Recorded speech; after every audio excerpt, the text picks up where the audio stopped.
We see the story of Jesus going to the cross, and everything seems to kind of be hand in hand. And then there's this one character that seems to interrupt the narrative. His name's Barabbas.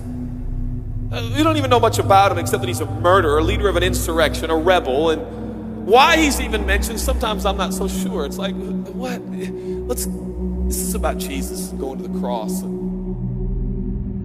So in this moment, Pilate thinks, I hold the destinies of these two men in my hand. I know the Jews have a tradition that on a holy day, I will release one of the prisoners on death row.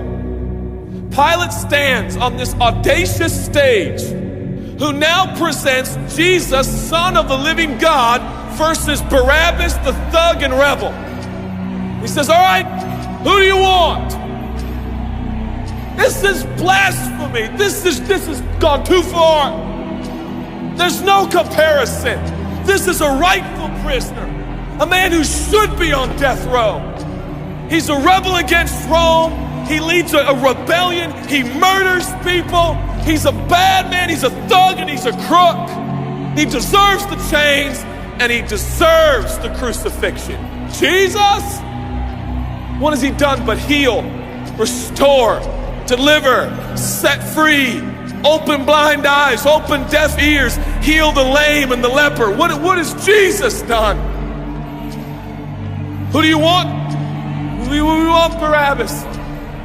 Yeah, give us Barabbas.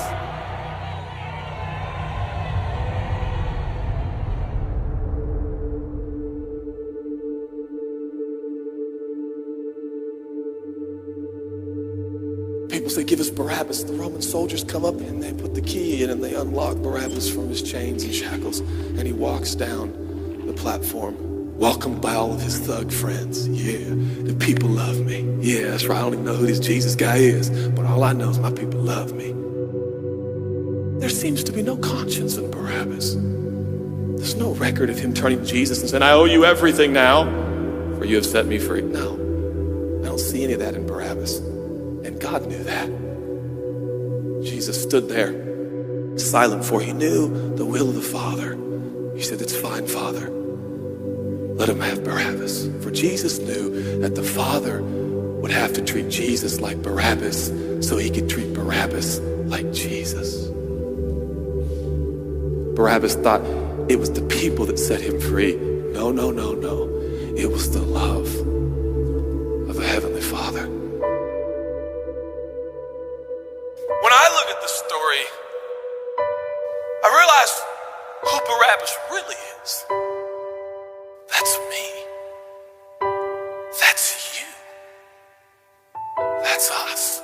And I was reading this the other day, and I felt God speak to me. I love Barabbas. I love him. But God, he's a bad man. I love him. And I wanted him to go free.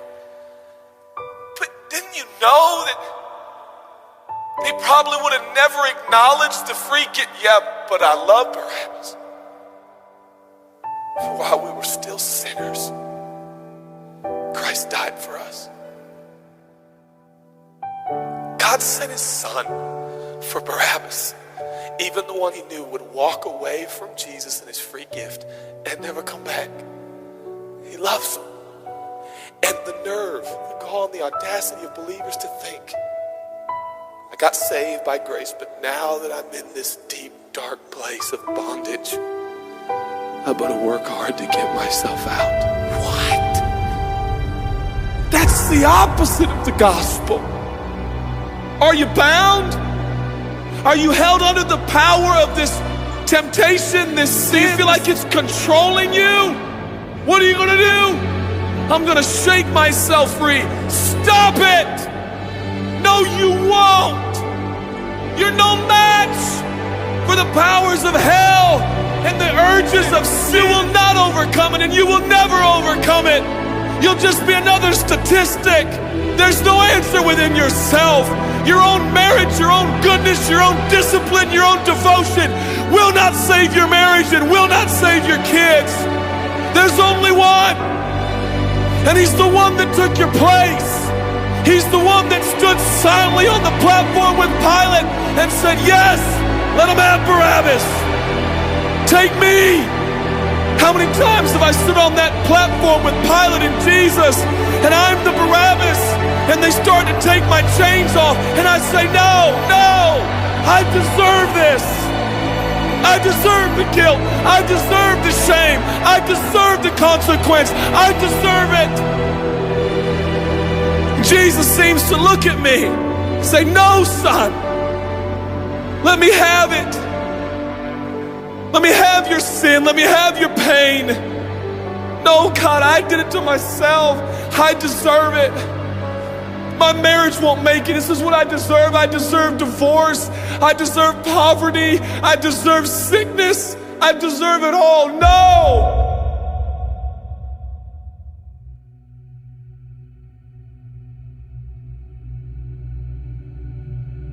God, I'm so ashamed. Give me your shame. But God, what if I do it again? I'll still be here. Oh God, I don't want to hurt you. I love you. I don't want to do this anymore. Give me your sins, son.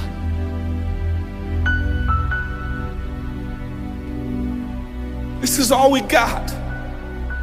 It's all I got. It's all you got. We can play games. We can play church games. We can pretend like some people are better than others and that's why they're blessed, or we can all come to the honest conclusion that it's God. And it's God alone. The greatest challenge is not your discipline, your devotion, your focus. Your greatest challenge is believing the gospel. Could it be that there's a God with a love so scandalous, so wide, so deep, so vast, so high, so expansive, so welcoming, so inclusive? Let me have your sin, son. Okay. And I give him my sin. And I stand in this empty space of forgiveness and acceptance while Jesus walks off to the cross that I deserve. I see him walking to the post to be whipped. As I stand a free man, all the attention is turned now. And I feel the love of God saying, go son, live your life. I'll pay the price. Where did we get off? Thinking that we were gonna set ourselves free. It's still Jesus. It'll always be Jesus. It'll never stop being the power of Jesus.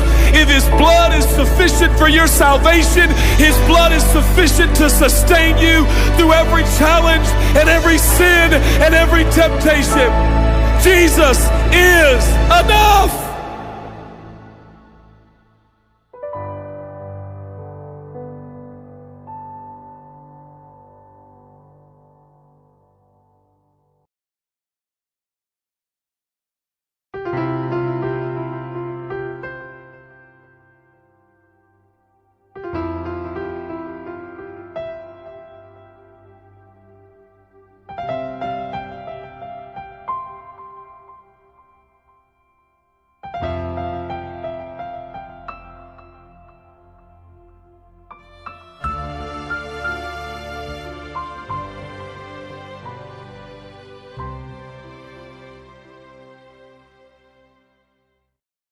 If it hadn't been for Cotton Eye Joe, I'd been married a long time ago. Where did you come from? Where did you go? Where did you come from, Cotton Eye Joe? If it hadn't been for Cotton Eye Joe, I'd been married a long time ago. Where did you come from? Where did you go? Where did you come from, Cotton Eye Joe?